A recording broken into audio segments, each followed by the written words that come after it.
Good morning, Property and Poppadoms. Hello, Propenomix people, and welcome to another video. This one is about primarily the spending review, but also, as so often with the supplements, the current market, what's going on, and all of that around the UK property market and the macroeconomy.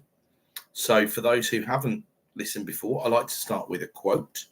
And this week's quote is, "Use a picture, it's worth 1,000 words." That was first attributed to Arthur Brisbane, the newspaper editor, back in the early 1900s. So the quote pertains directly to the deep dive and the diagram that I've shared this week, which you can find on the Property and Poppadoms website. You can also find on the Partners in Property website, or you can find on my LinkedIn, Adam Lawrence. I've shared it. It's about the impact of the 2024 autumn budget and some of the things that therefore we're dealing with on the back of it. If you haven't seen the diagram, what it essentially says is everyone apart from the top 10% of households are better off, which I'm sure feels great to the Labour Party ideology. The issue being the top 10% of households, if it was looked at as income tax, they pay 60% of the income tax. So the 10% of people who already pay 60% of the tax are going to be worse off over the course of the whole of this parliament. And Labour decided that was a good idea. Now, of course, the problem is some of those are mobile and decide to take their capital elsewhere, especially when you interject ridiculous ideological things such as VAT on private schools, or also you interject things like inheritance tax on their worldwide assets, which mobile people do not have to deal with. People born outside of the UK are vastly overrepresented in the top 10% of earners, and more importantly, in the top 0.1% of earners, vastly overrepresented.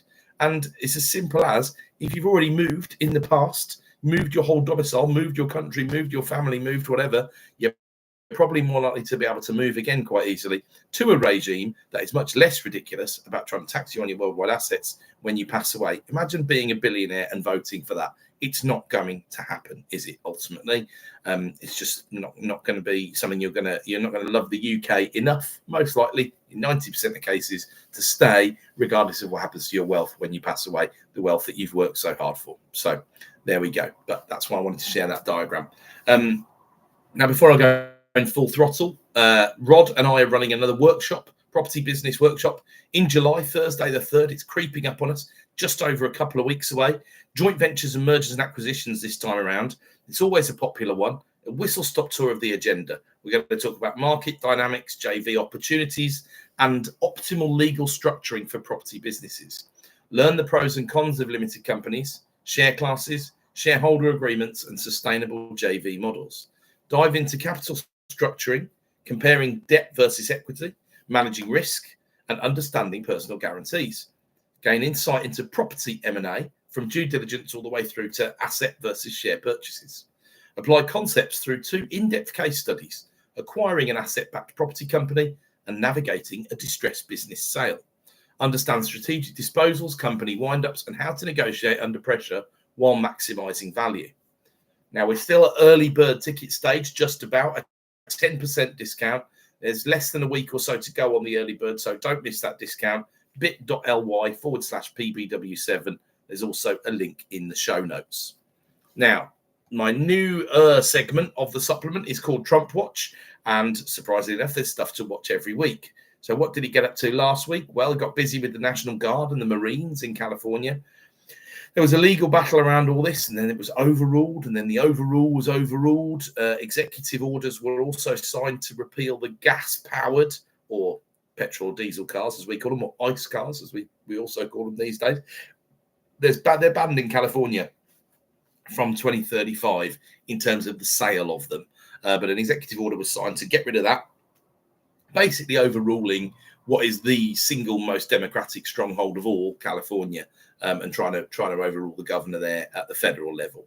More legal action triggered on the back of that. Probably the most litigious, probably the sector that's benefited the very most from President Trump's election. Again, the legal sector.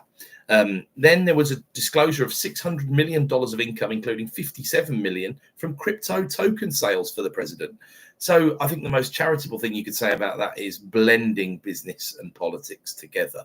In many other regimes, that would obviously be being called out for what it is, which is essentially corruption. Tariff-wise, the appeal for the reversal of the fentanyl and reciprocal tariffs, so I think China, Mexico, is set to be heard on July the 31st, which keeps those tariffs in place for the moment. July the 9th is the D-Day for the delayed tariffs. You might remember there was a 90-day delay put on when there was all that flux and essentially market panic we were getting towards in early April, by which point trade negotiations were supposed to be concluded. But of course, if there's another delay, another 30 days, another 45 days, it wouldn't look unreasonable. Much of the commentary is suggesting extra time is needed because only some fairly small, fairly fiddly deals have been signed so far. Mr. Trump also seized the nettle and offered a second chance to Iran for a nuclear agreement based on the events in the Middle East in the past week. And let's not forget, he's also on his 80th journey around the sun. And it's hard to forget that after his strongman military celebration of his 79th birthday on the 14th. Oh, well, it only cost the American taxpayer a few tens of millions. So efficient, would we call that? I don't know. Let's anyway get to the UK real-time property market. Chris Watkin delivers week 22 in the can and back to normal weeks after the shortened bank holiday week report from the week before. Listings back to 39,300, still 6% higher than 2024 and 8% higher than the pre-pandemic market. I'm sticking with my ready reckoner of 10% more stock than a normal market. Nearly 28,000 price reductions, 27,900, 14% reduced in the month of May. That compared to 12.1 for 2024 and the 5-year average of 10.6. So we've got more stock and more reductions, about 1 in 7 being reduced, right? 32% more reductions than the 5-year average if you take the difference between 14% and 10.6%, which is the average. So 25% more reduced properties than a normal market works as a ready reckoner. 1 in 7 being reduced. So remember, there's more properties in the first place as well. So an extra 100,000 or 200,000 properties, that's an extra at 14%, an extra 14,000 reductions per month over and above what you would normally expect, or in the course of a year anyway. 28,600 homes sold subject to contract. So I think you can still call the market pretty healthy. Sold subject to contracts up 8% year on year, 16% up on the pre-pandemic market. Still nearly keeping pace with 2022, which up until this point, sort of June 22, was still a very hot market, if you recall. We went into June with 756,675 homes on the market. As the market got stickier before the pandemic, that number was about 660,000 at this time of year. So a seller's market is more likely to be under sort of 600,000 pieces of stock on the market. So at the end of May last year, 694,000 were on the market. So it's a lumpy trend upwards in only May, really. With this amount of stock coming on the market, it's going to be continually hard for prices to surge forward in the coming months. That flat feeling will likely manifest in a steady market without much excitement as we head into summer proper. The first month which sees fewer on the market that isn't November or December would be a tell that this glut of stock, which must be provided, in my opinion, at least in part by exiting landlords, the never spoken about truth of this current market, has reached its peak. But there's no surefire sign we're at the peak yet by any means. So a net increase in stock of over 40,000 homes on the market in May. May 2018 was similar. The normal number looks more like 10 to 15,000 more on a typical year.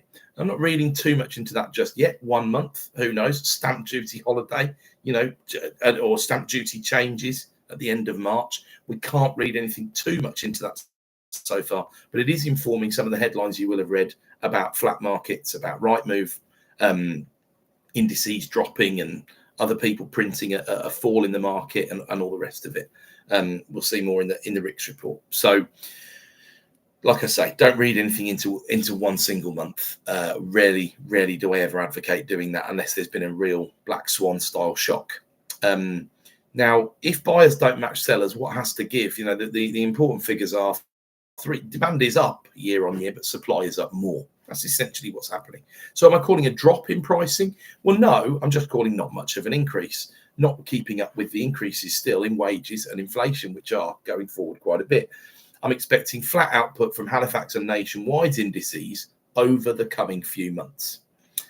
Fall-throughs are staying below the 7-year average at 23.5%. Last week was 21.7%, so relatively normal noise.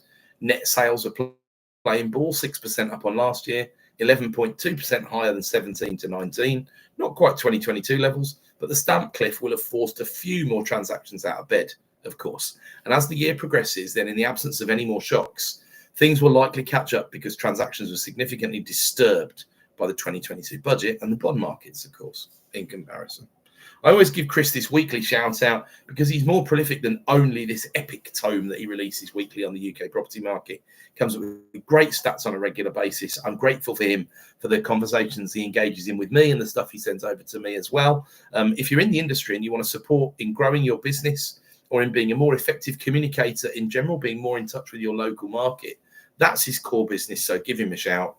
You can contact him on LinkedIn via his YouTube channel at Christopher Watkin, and he also publishes on the Property Industry Eye website where you can leave a comment. I'm sure you can attract his attention in one or more of those ways. Okay, let's catch the macro waves then. We had a chunky week. The easing labour market report, growth for awful April figures were out, and then the RICS house price balance has to be in, especially after that chat about flattening markets. And after that, of course, I concentrate on gilts and swaps, as will remain a mainstay in the supplement for many coming months and years, no doubt. So reporting on and forecasting April 25 was both easy and difficult. No one credible suggested it would be anything other than a bad month as minimum wage rises kicked in, alongside massive cost increases in national insurance for businesses. Anything remotely people-heavy suffered. Payroll employees were down 55,000 in April and down 115,000 on the year. Now, let's remember when we look at this stat that many companies have a much bigger incentive now to move people off payroll and look at self-employed options, especially small companies that aren't necessarily caught by IR35, right? And many employees might be forced into those spots, those self-employed spots, even if they don't want them, because they've lost a job. And therefore, a new job is a self-employed style role rather than that security of full-time payroll. So you do need to read that stat with a dose of skeptical salt, because it won't just be about payroll employees. But the early May estimates are equal carnage. There are often big revisions on the early estimates, but we can't ignore the early estimate of 109,000 fewer payroll employees for May. If that played out, it would be huge. Or if that has played out, because it's already happened, May, of course, and it gets reported on, that would be massive. Let's see, because like I say, there are usually big revisions in this figure. But on that basis, you bet on the unemployment figure, which is now 4.6, moving to 4.7 next month. Now, they even put an extra special cautionary note in this month in the ONS because of the timing of the data extract, apparently. Perhaps something to do with the end of May bank holiday. Not really sure. So let's wait for next month before we worry too much about any of that. My prediction for the year for unemployment by the end of the year is that we get up to about 4.8. I still feel that's roughly about where we'll be. The most important stat line, though, in the whole report is the big picture one, which is 75.1 employed, 4.6 unemployed, 21.3 inactive. Now, you'll notice that doesn't add up to 100. I'll talk a bit more about that later, because not only does it not add up to 100, it's nowhere near 100% really when you add all those together. It could be worse, but there are worse figures. So 21.3 is down significantly in the past quarter and year, down 0.2 in the past quarter, down a full % on the year. But we're still another full % ahead of where this rate was before the pandemic. And the economy needs to get back there and better. It's the most important figure of all. Arguably, better to be unemployed than inactive, certainly when we're at levels of under 6% or so of unemployment. At higher rates of unemployment, there are likely larger issues to solve in the economy, larger structural issues, but we're nowhere near that sort of number, happily. It could be you're in training, which would be preferable, but the majority of the inactivity is better seeking work than not seeking work as the numbers shake down. And of course, you might be in training and still seeking work. That's perfectly possible. So the terrible headlines were not that terrible. Or as I often say, the fact we started with such a low base gave room for these Labour policies increasing the cost of workers by such a large amount. It's not the same as the economic backfire argument, which I'll explore in the growth section. Unemployment in isolation and having a smaller but more productive workforce is not the worst thing in the world at the macro level. It's just not great if you've lost your job and that job isn't being replaced, or is being outsourced abroad, or has been AI'd out, or whatever you want to call it. Vacancies fell for the 35th rolling quarter on the spin, so that's a 35-month period, but they look at the last 3 months to smooth out too much noise when it comes to vacancies. The fall was nothing short of huge. 63,000 vacancies culled, 8% off the top. There are now 59,000 fewer job vacancies than in January 2020. There are recruitment freezes, and there's an unwillingness to replace people who are leaving jobs. For context, the UK working age population in January 2020 was about 42 million.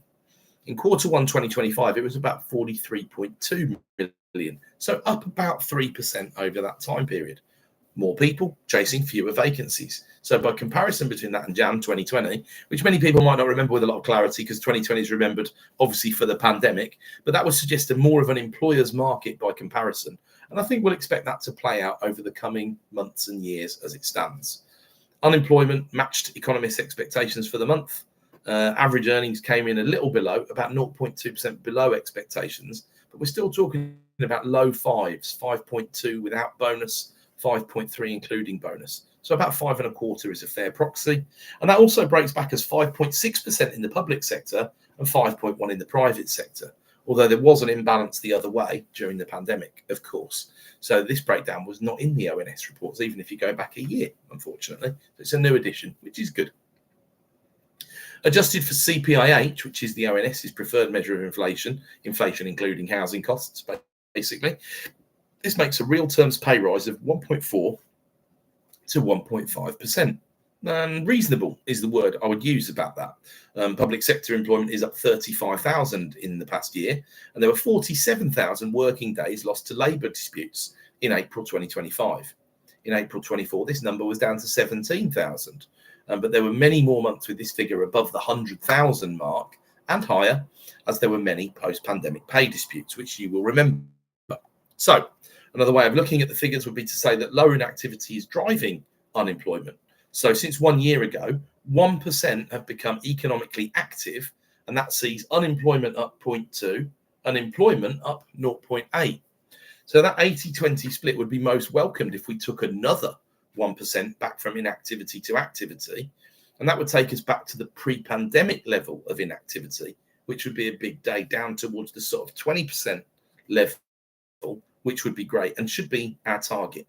The UK has been very, very slow on this when compared to other Western nations. Right, the rest of the G7 were back where they were before, either in 2021 or 2022. Now, I need to explain something here because I've heard some quite well-known and high-profile economists tell half of this story, really. So that's half of the story, comparing us to where we were before the pandemic. The other half is, how do we compare overall when we look at employment versus unemployment versus inactivity, right? And actually, we compare fairly favorably to a lot of the rest of the world with our participation rate, or whatever you want to call it. They measure it differently in the US. The Netherlands are the world model for fantastic participation, and their employment rate is somewhere in the 80s. I think it's about 82 or 83. So they do very well. But countries like France, for example, have got much lower participation rates. So overall, we're not doing too bad, but we're not doing as well as we were 5 years ago. So that's the proper data-driven conclusion to draw from the figures. Anything else becomes a bit too political for me. But if the G7 got back to where they were in 21 or 22, that suggests a specific policy problem, which I believe was identified but largely ignored by the Tories. And this has been identified and tweaked by Labour rather than fixed, their efforts to change PIP and sickness benefits and things like that. But to be 3 or more years away and then to need at least another year is incredibly expensive and damaging to the economy. We need to get on with this and get back to where we were and not worry too much about where we sit in the global tables, although we should also strive to be better. If the Netherlands can hit 82, 83%, why can't we? Especially as there's quite a lot of similarity between the two countries. So the ratio before the pandemic, 76.6 employed, 3.9 unemployed, 20.2 inactive, right? The reason why it doesn't add up to 100 is because the employed are counted at whatever age they're employed, even though the working age population stops at 65. So don't get me started on all that. It's a bit of a joke, to be honest with you. But if we work back from inactive plus unemployed at that point, we get back to 24.1 unemployed or inactive. And then I would say 75.9 employed, because we're shoehorning it back into those between 16 and 64, right? Now, today we'd have 4.6 unemployed, we know that, 21.3 inactive, and therefore we row back to 74.1 employed and 25.9 unemployed or inactive. So that's nearly 2%. It's 1.8% difference. So it's a huge difference since before the pandemic, and that needs sorting out. So I've just effectively statistically normalized the ONS official employed figure, because it goes beyond the age brackets, and just done 100 minus unemployed plus inactive. I hope that makes some sense.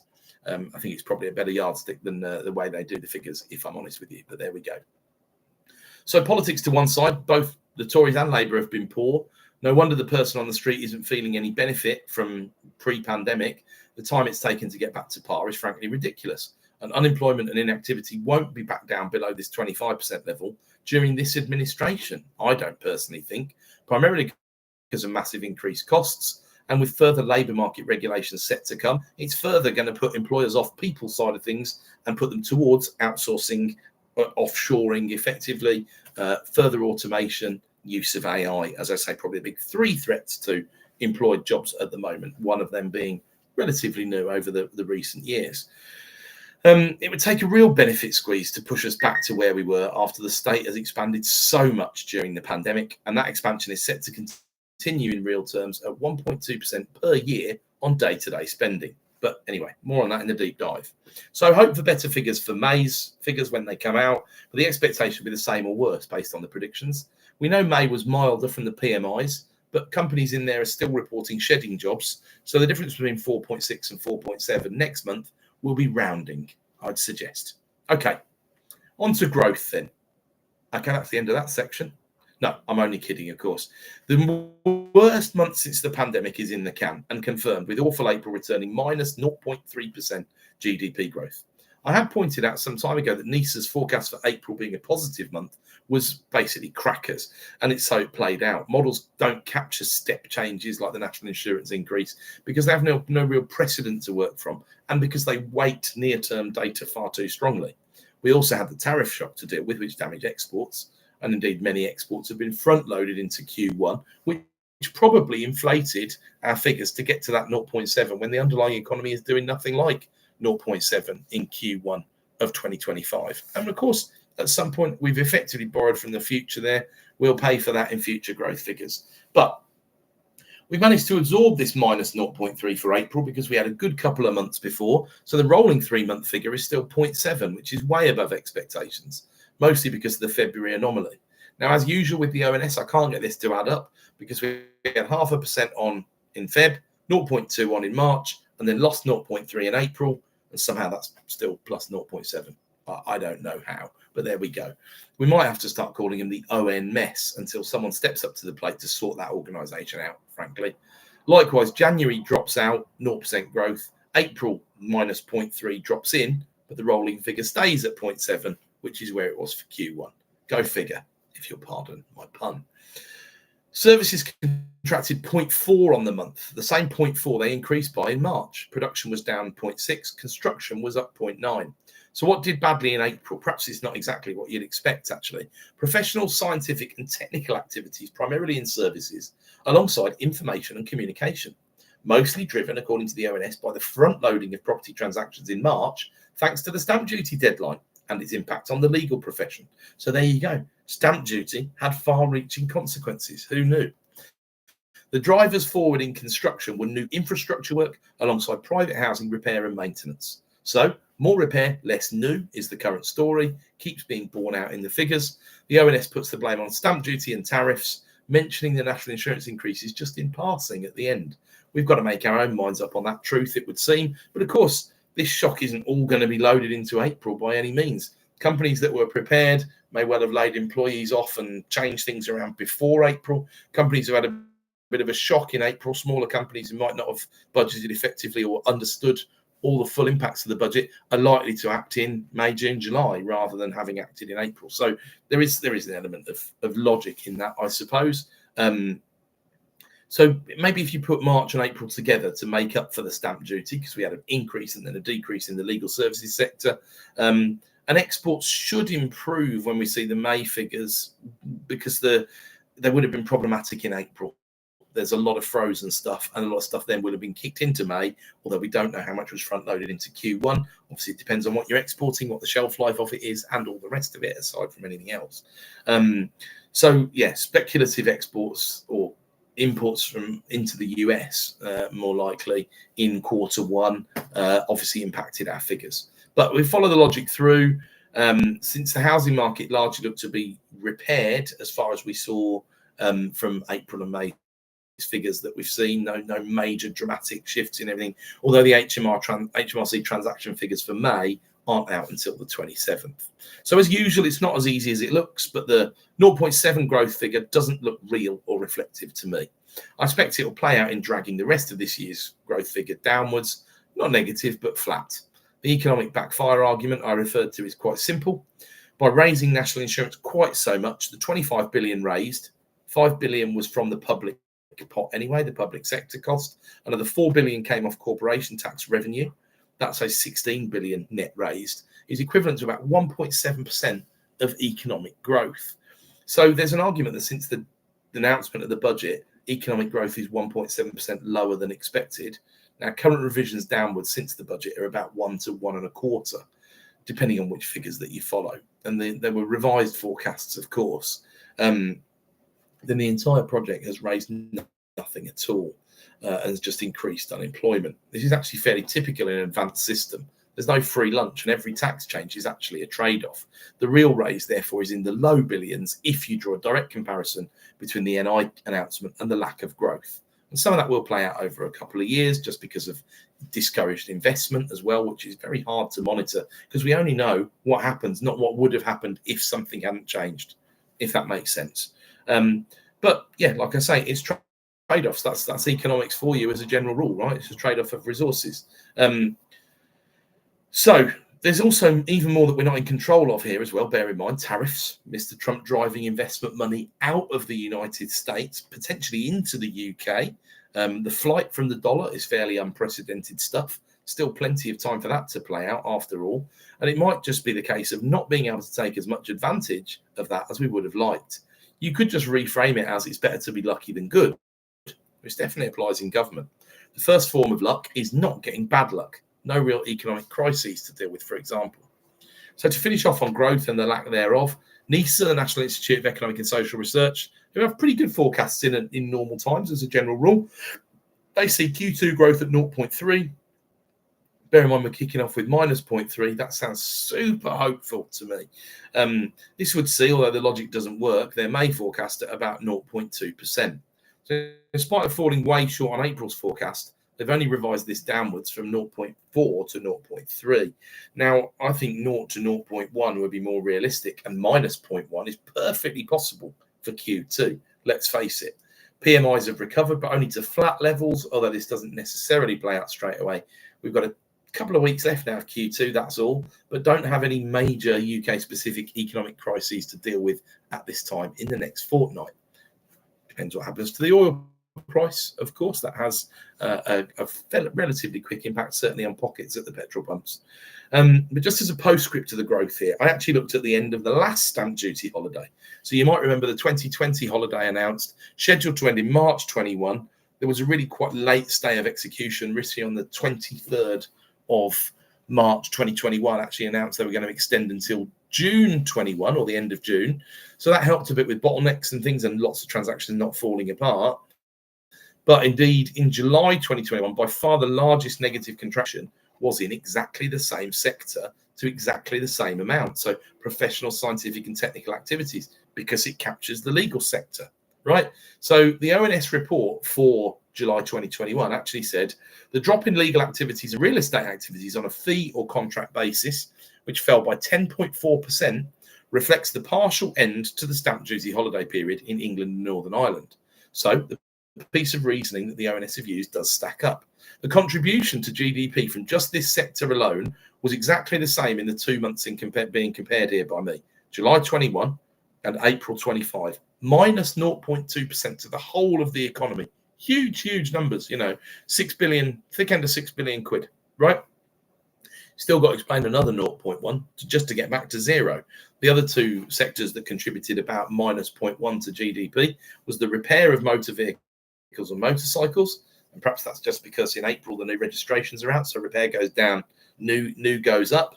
And information and communication, which cited a drop in programming, consultancy, and a big drop in the motion picture, TV, sound and music industry. Is that best explained by investment being rocked by the wage and national insurance changes? I don't know enough about those sectors to be able to say that with any certainty. So let's go on to the RICS residential market survey. Straight to the balance number, because that's the big one that hits the headlines. -8 for May from -3 in April. Not a big surprise. Definitely not a big negative. And actually, for once, it really quite accurately reflects my feelings about the market in the now. A flat few months really looks like the only likelihood at the macro level. Even just dividing into north and south, of course, would reveal an anemic market down south and a buoyant one up north, especially at the lower end of the price ranges. This is a long-established pattern in the new world, or the new old world, of interest rates now.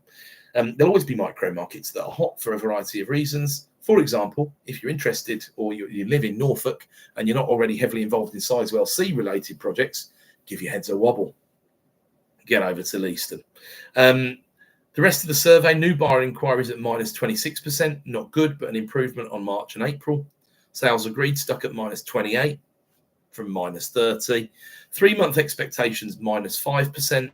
And I'm less miserable than the average RICS surveyor. And I also remember that inflation exists. So that's why I'm saying flat market rather than slightly down market. But as an aside, flat markets are fantastic. 2019 was a flat market, and we did fantastically in 2019. Lots of reductions, which I've already talked about, lots and lots. Uncertainty, and anyone who wants an excuse to be inactive will take it. Therefore, fewer buyers, loads of stock, great recipe for portfolio building. Simple economics, folks. Propenomix, right? So the 12-month reading on the RICS survey is back to +25%. So that's the expectation. The number of valuers who think prices will be up over the next 12 months, minus the number of valuers who think prices will be flat or downwards, 25% plus. It's a good print, best print since February. So basically what they're saying is they're feeling stamp duty's come and gone, and now the market's just going to get on with business as usual until the next change or tweak or whatever. -8% main print is the weakest since July 2024, which didn't lead to a bloodbath by any means. But when you break that back into regions, what you see is the east and the southwest printing -34 and -31. And at the other end of the spectrum, Northern Ireland printing +92. So very much encourage everybody to look at their own regional and micro markets, of course. This is just the macro stuff. RICS report talks of tenant demand regaining impetus after a recent slowdown. So +22% is the most positive reading since September 24. -34 was the print for new landlord instructions, so agents are continuing to struggle to generate new stock. +43% expect rent increase in the coming quarter. So the little dry patch that many landlords I've been speaking to may well be over, according to this. Our letting rate has picked up, but not yet to the point where I'd be confident saying the stretch is over. But as in the 21-22 sales market, this is from white hot to red hot to temporarily cooled, without a Liz Truss style event ahead of us, we hope. So a better week on the gilts to report on? Well, not really. I mean, we opened at 4.137 yield for the 5-year gilts. On Monday, closed at 4.074, so a small down week. Thursday's close was 3.989, underneath that elusive 4%. The unemployment figures did their bit, and negative growth, missing expectations, almost always leads to decaying yields. Thursday's swap close was 3.663. The discount from the 5-year gilt yield was 32 basis points. Concerns from 2 weeks ago are gone. 1 month ago, the 5-year swap was 3.771% yield. 1 year ago, it was 3.937. Recent historical context, right? So our best guess of the cost of limited company mortgage debt, 5.65 to 5.7. I ignore the arrangement fees in this. I'm talking about the raw cost of the debt. So you may well say, well, I'm actually paying 4.7, but then you've got a 5% product fee to consider. So our safe range of debt costs you about 6% these days on a limited company buy-to-let is a realistic one to work from. Deep dive left us with no choice this week. The week of the spending review, and it sets the tone for the rest of the parliament with a major impact on confidence or lack of it. and something we are drastically lacking in the UK economy at the moment, in case you haven't noticed. This was the biggest fiscal event until the next budget, which the date has not yet been set for, but late October, early November is the favourite. Halloween, if you will. So what does the document lay out? Well, departmental budgets for day-to-day spending until the 28-29 fiscal year, and 1 year further on than that for capital investment. So I'm going to run this analysis as you'd expect. I'm concentrating on the implications for housing, and then a summary of the rest of the review that will impact jobs, the economy, and ultimately all of our lives in the UK. But let's set the context properly first. What has spending done in real terms over the past 5 years? So basically over the past parliament, right? Moved up by 3.6% a year above inflation. Well, that's what government spending has done. Now, you'll have noticed inflation's been absolutely rife. And at points, of course, big government was definitely needed. But the pandemic's long gone. And whilst a reasonable shadow would include future research and better measures against another pandemic, that sort of level of growth in government spending in real terms just does not match an economy at all that hardly grew above inflation at all over that period and didn't grow per capita. Another way of framing that is that the deal that people got was no more money per head, but more government spend per head. Now, I'd love to say this translated into better services, but I'm pretty sure most people listening wouldn't agree with that. So hopefully someone other than just government employees is benefiting from all of this. 0.8% per year was the GDP growth between 2019 and 2024. So spending went up 4 times as fast as GDP growth. And the OBR forecast is 1.5 a year over this parliament, which is a number we're not currently hitting and a number that a lot of people think is pretty hopeful. I definitely think we're capable of 2% growth or more. Are we under Labour? Depends if they were serious about actually cutting some regulation, as they're doing, as they're making things easier in the development housing market. So give them their credit where it is due, despite some of their plankish communications sometimes, like Keir Starmer telling developers to get on with it, like it's going to make any difference. It's just going to upset people. But there we go. On top of that, though, the moving demographics of a lot of baby boomers getting older, whilst not so many workers come into the population to replace them, whether that's migration or no migration, plus debt interest hurting a lot more than it did in the 2010s. And then there's that thorny issue of working age benefits to discuss as well.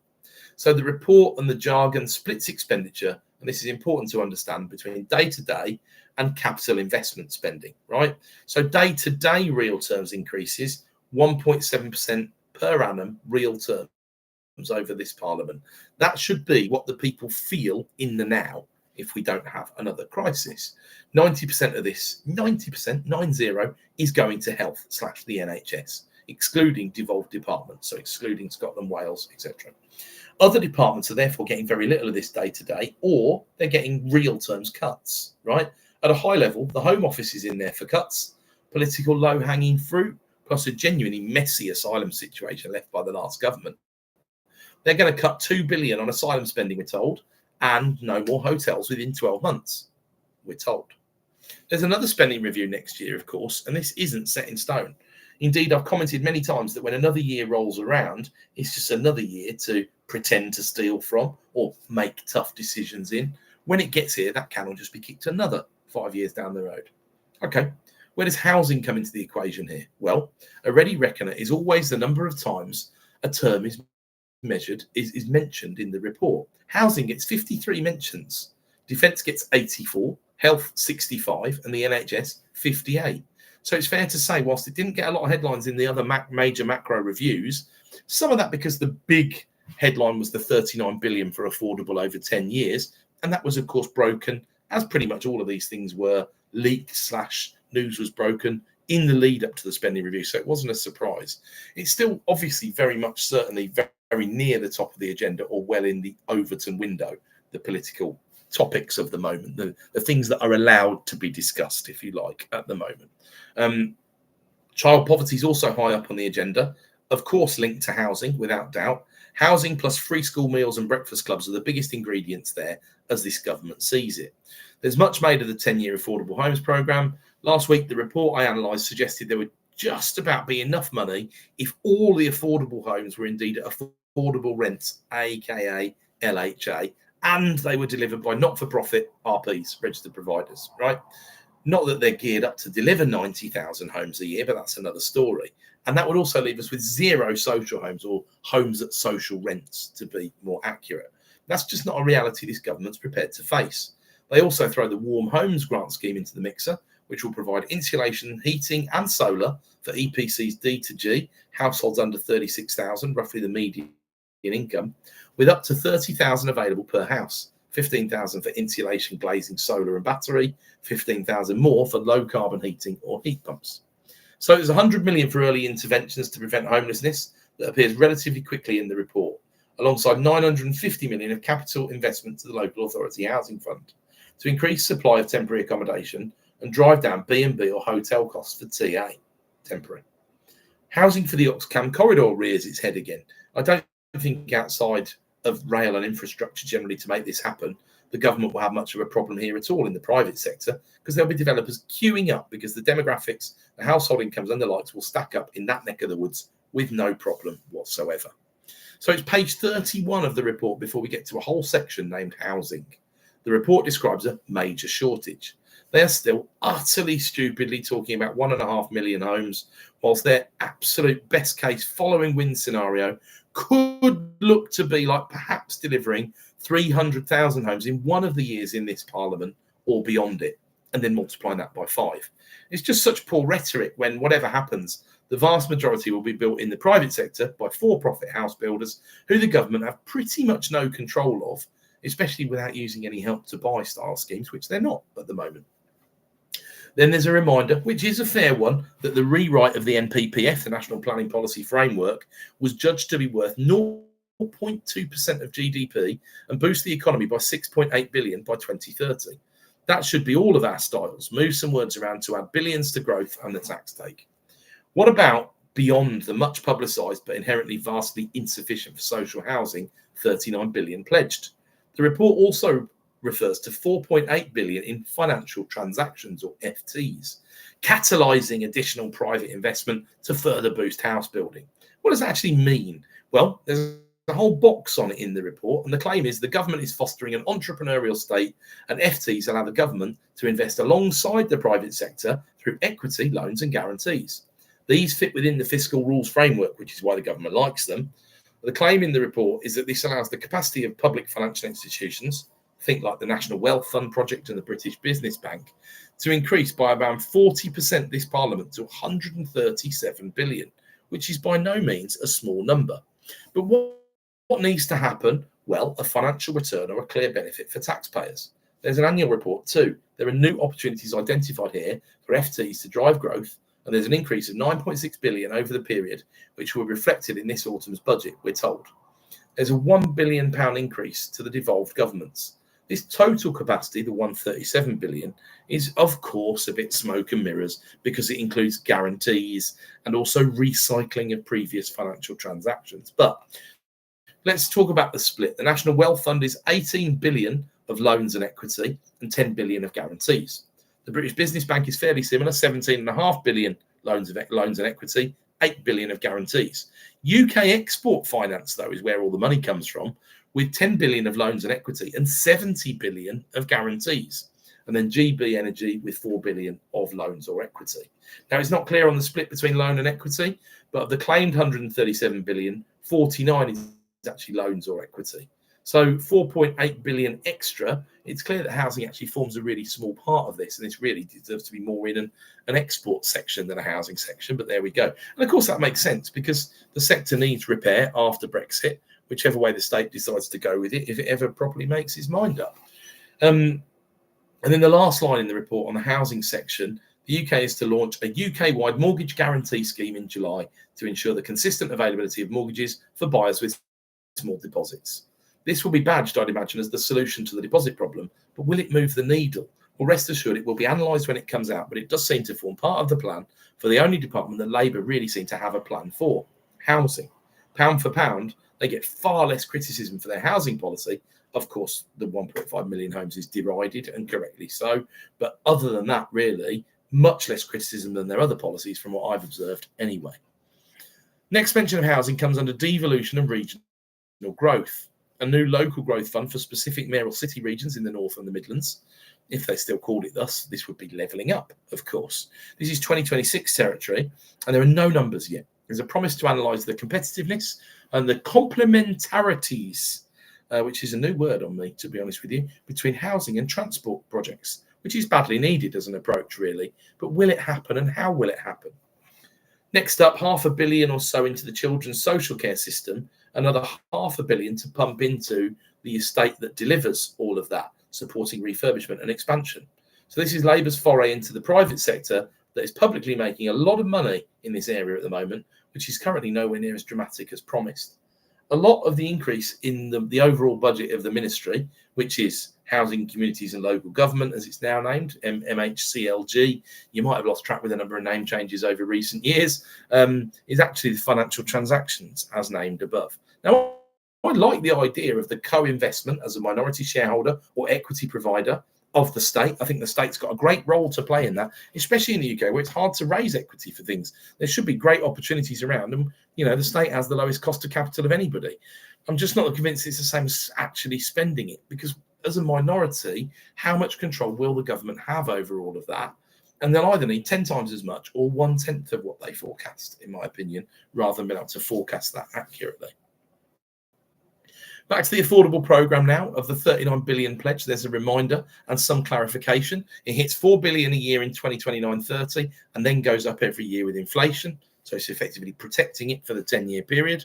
And they're so pleased with this bit, they say it twice within 6 bullet points. If you're interested in as pedantic as I am, that's pages 81 and 82 of the report. Just shows it hasn't been proofread properly apart from anything else, but it's only a government document. So, you know, there you go. And then there's the 10-year index linking CPI +1. Ideally, you would do that for 25 or 40 or 50 years for social rents. But there we go. There's a consultation coming about social rent convergence. So that's basically existing social rents going upwards. Now, next time you send out a rent increase letter or a Section 13 notice, do you think wording it as a private rental convergence would help the tenant? But yes, government speak, of course. We then get into 2.5 billion of low interest loans for social housing providers over this review period. 1 billion of new investment for remediation of social housing. The soundbite you might have already heard is that social housing providers are getting the same access to government funding just as private building owners do. So plans for new towns and Cambridge, which sounds a bit ominous for the Cantabs, are promised shortly. Government speak for, we haven't really started on those yet, and there's no real deadline yet. That's why there's no deadline. But there's a genuine effort in this report, and I really do welcome it, to add some further transparency and accounting reality to these situations. Having been involved a few years ago in a deal gone wrong, where one of the major blockers was that temporary accommodation is temporary, according to the local authority, when it absolutely isn't, as we know it, with double-digit rises in the sector as recently as 2024. The truth is it should be temporary for the households currently in that sector, although for many of them it isn't, but the problem is permanent. Permanently crystallising areas such as the Household Support Fund, which includes the discretionary housing payments, which many of you will have heard of, into a crisis and resilience fund. And again, yes, it's very government speak, but it's also a pretty good description of what's needed in those situations. So this is badged as the poorest families not having children go hungry outside of term time. There's an ambition, just like ending hotel usage for asylum or B&B usage for temporary accommodation, to end the dependency on food banks. This is one area where I must say I admire the ambition of this government and the courage to speak out about it. I really hope that at least one of these ambitions can be delivered, but I'd accept a 50% in all three cut over this parliament, because that would still be an amazing achievement. It's a nearly impossible task, but stretch goals are a good thing. The remaining entities are around devolved governments, basically rebadging what's already been said with devolved and diluted statistics. Less money, but more money per head. That's how the Barnett formula works, if you've never seen it before. Nothing devolution specific, though, that deserves any more attention, I don't think. But there's one more chart and the impact of this chart from here that I thought I would share. The old picture's worth 1,000 words. This is what I shared this week. The impact to all households by decile over the next 5 years of the 2024 budget. So this is Labour's mission statement through and through. And while I deride forecasts on a weekly basis, you can see why they implemented it. This is the levelling up they want to achieve. Turn it on its head. You can see why that top 10% of households, who by definition are most likely the most mobile, because they've got the most money apart from anything else. About 1 in 3 were born outside of the UK, because foreign-born households are overrepresented in the highest income decile. I'd argue it's much easier to leave. And it feels much more natural to leave if you weren't born in the UK.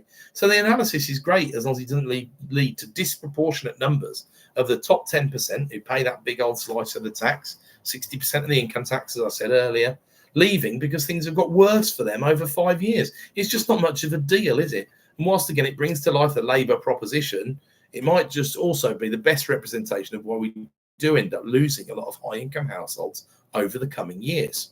So what's the conclusion then? Well thought out, transparent, ideological, looking after the lowest 10, 20, 50%, all of the above. Realistic? Well, it's as realistic as any forecast. I do like the honesty. Can we create big, great stuff at a country level using financial engineering? Maybe. Let's see how these financial transactions actually play out. We know there's not enough money for social rent homes, but then rent convergence has yet to be fully laid out.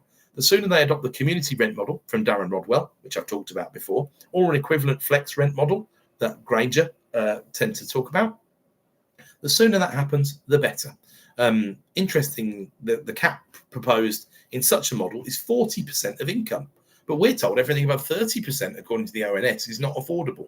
So that's one for another day, isn't it, really? But it just shows that the arbitrary usage of a number, often 50% is used in London, as many will know. But there we go. What about the rest of it then, the wrap up? Well, defence is coming upwards in percentage terms. We knew that. The NHS swallows nearly everything. We kind of knew that as well.